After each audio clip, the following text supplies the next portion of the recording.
Ano ang pinaplano ni Inday Sara Duterte? Bakit nandiyan dyan sa Germany? Kala ko ba personal trip yan?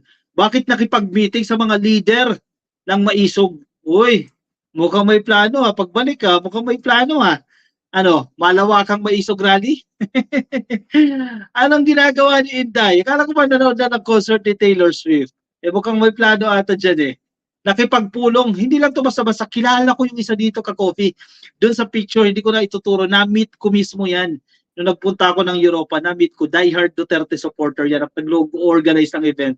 Nakikita niyo yung picture na yan?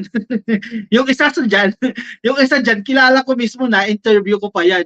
Solid DDS yan. At mukhang may pinaplano. Sila din yung nag-organize ng maisog dyan sa Europe. Di ba? Recently nagkaroon ng maisog rally dyan sa Europe eh. Sila din yan, yung nandiyan, ilan dyan. Mga leader yan eh. Yung kasama ni Inday Sara Duterte. Isa lang yung natatandaan ko dyan eh, na na-meet ko. Yung iba hindi ko na matandaan eh. Kung kasama siya doon sa na-meet ko last time. No? Pero mga ano yan, mga leader ni ni Digong yan, mga DDS, mga solid yan, ka-coffee, mga taga-Davao, yung mga nakapulong ni Inday. So kung pagbabalik dito ni Inday Sara Duterte, may mga plano silang gagawin dyan. Ano yan? Kasi personal, imagine mo ha, personal trip mo. Personal trip, makikipag-meeting ka sa mga leaders ng maisog. Ano ba ang maisog? Diba? Ang maisog oposisyon. Ayan, no, akala ko ba yun yung mga affiliates sa opposition. Ang maisog, sila yung mga nagsusumigaw para ibagsak ang gobyerno. Mag-resignin si PBBM. So, anong purpose yan? Anong meeting yan? Kahit hindi mo directly sabihin na ganito ang gusto kong gawin, ganito ang ayaw ko kay PBBM, etc., etc., etc. Yung mere presence mo dyan, na pakikipag-usap sa mga leader na ito, na nananawagan para bumagsak si PBBM, abay, malaking punto yan, ha? Malaking ibig sabihin yan. Nagtagigit sa taong bayan yan. So, anong ginagawa nila dyan? O sige, baka nag-lunch lang. Hindi pwede magla-lunch lang na walang plano. Ano, hindi kayo nag-uusap-usap. May plano yan. Tingnan mo, pagbalik ng Pilipinas yan, bebueno lang. Ito. Pero ang angle nila, wala lang, parang ano lang, meeting the Filipino community, yan. Ganyan yung peg nila dito. Ganyan ang gusto nila palabasin.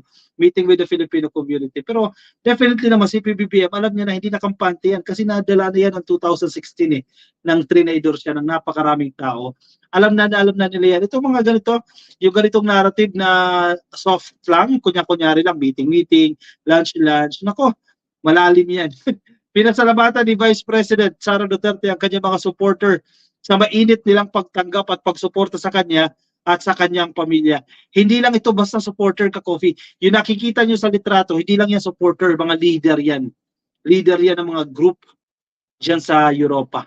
Ang 22 Pinoy na dumalo mula sa Switzerland, Australia at iba pang bahagi ng Germany ay bahagi ng grupong Hakbang ng Maisog International Germany. Oh, yan pala eh. Yung grupo na yan eh. Yan yung maiingay na gusto ibagsak ang gobyerno eh. O ano ibig sabihin yan? Diba? Common sense naman yan eh. Hindi mo na kailangan i-explain eh. Maraming salamat sa oras ninyo at sa panahong ibinigay ninyo sa akin ngayong hapon to break bread with you. Siyempre, para maituro ninyo sa akin kung ano ang masarap na pagkain dito sa Germany. We! halatang ano lang, keme lang, halatang ka-plastikan lang ito. Para sa pagkain, hindi ako naniniwala. Hindi makalimutan ni Duterte na pasalamatan ng mga Pinoy supporters sa Germany at sa Europa. Malaki ang utang na loob namin sa inyong mga kababayan namin sa pagkakataon na makapaglingkod sa ating bayan. Mula sa aking ama, si former President Rodrigo Duterte, hanggang sa akin ngayon, nandyan pa rin buo. Mainit, matibay at maisog ang inyong suporta sa akin at aming pamilya. Kasama na rin ang aking mga kapatid na si Basti at Paulo, pahayag ni Vice Presidente. So malinaw, definitely hindi niya nakakargahin si PBBM. Wala man lang mention kay PBBM yan. At naiintindihan natin yan. Expected natin yan. At ayaw din naman natin no, na karay-karayin niya pa si PBBM sa mga ginagawa niya dyan. Nasa Munich si Vice Presidente at kanyang pamilya para sa personal na bakasyon. Personal na bakasyon yan ha. Personal na bakasyon pero nakipag-meeting sa mga leader ng maisog dyan sa Europa. Sa isang eksklusibong pagtitipon, inamin Duterte na malaki ang utang na loob nila sa kanilang mga supporter na pinayagan silang maglingkod sa bayan at sa kapwa Pilipino. Alam mo man niya na marami sa kanyang mga supporter ay gumagastos ng sarili nilang pera para makatulong sa kababayang naghihirap. Hindi yung ano kaya ng gobyerno at local government lahat ng problema ang hinaharap. O, yun naman pala eh. Idagdag mo pa yung mga panggulo. Di ba? Nahirapan ng gobyerno, nandiyan pa yung mga panggulo. Yun lang. Di ba? Hindi lalong tumindi yan. Marami sa inyo gumagastos ng sariling pera na naghihirap doon sa probinsya. You are blessed and you are sharing your blessings with our kababayans. Ang pagkipagkita ni Duterte tanghali ng Sabado, kahapon po yan, July 27, ay mixing break mula sa kanyang family time. Maraming salamat din sa pagmamahal ninyo sa aming mga kababayan at sa inyong interes na maayos na gobyerno natin at maayos ang bayan, dagdag niya. Pero paano magiging maayos, di ba? Kung andyan yung magugulo. Sino ba yung magugulo? Yeah, yan o, yan yung magugulo. O paano maayos yan? Eh, nadjadyan yung mga magugulo na yan. Sos, Felicidad Poblador, ano naman magagawa ng mga taga-abroad against sa government? Time na mag-resign si BP Sara. Grabe na ang pambabastos niya kay PBBM. Exactly. Felicidad Poblador. Basta ano na? Una, tinanggihan niya na. Sabi niya, kung aalukin ka ng ibang posisyon sa gobyerno, ibang cabinet position, tatanggapin mo ba? No. Tamad. Tinamad na. Ayaw na magtrabaho. Basta BP na lang ang gagawin niya.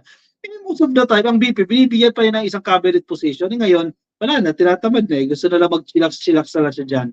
Ganyan na lang, kampante-kampante na lang. O, nasaan na mga DDS supporters? Sabi ni Jumel Filimeniano. O, tama, ipagtanggol nyo na si Harry Roque. Roderick D. Guzman, happy viewing po sa inyo, ha? Ayan, Robin Chetae. Oy, oy, gagambang lalaki. Ano ibig sabihin ng gagambang lalaki?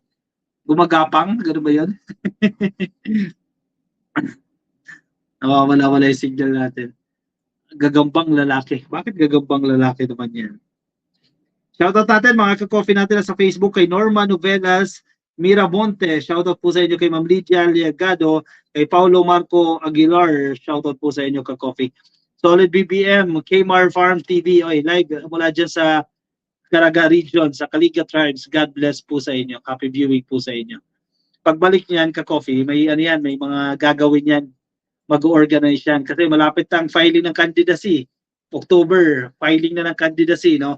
So, magpaplano na yan. Siyempre, kasama yung suporta dyan, itong maisog. Kasi yan ang tumatayon lang, major source ng taga-Sigaw, supporters, mga taga-attend doon sa rally, yung maisog. Kasi wala na naman Basag na yung kanilang kanilang grupo, PDP, wala ka na maasahan sa PDP, ilan na lang, wasak na wasak ng PDP, no? Hukbong, pwede, makaambag-ambag pa rin dyan, pero yung maisog, so far, yan yung pinaka, medyo maingay at pinaka-solid na pwede nilang pakinabangan. Gagamitin lang din yan, yung maisog, gagamitin lang din yan ng mga DDS politicians, kasi tatakbo sila, kailangan nila ng base, kailangan nila ng tagapalakpak, kailangan nila ng boto. After nyan, iiwanan na rin yan. Kaya kung ikaw ay dumadaan sa maisog rally, isipin ninyo, gagamitin lang kayo dyan. Kaya mag-isip-isip na po kayo dyan.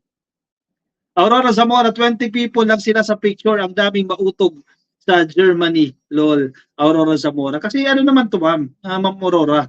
Ito ay mga leader, no? Ang pinapalabas sila supporter. Magkaiba ang supporter sa leader, ha?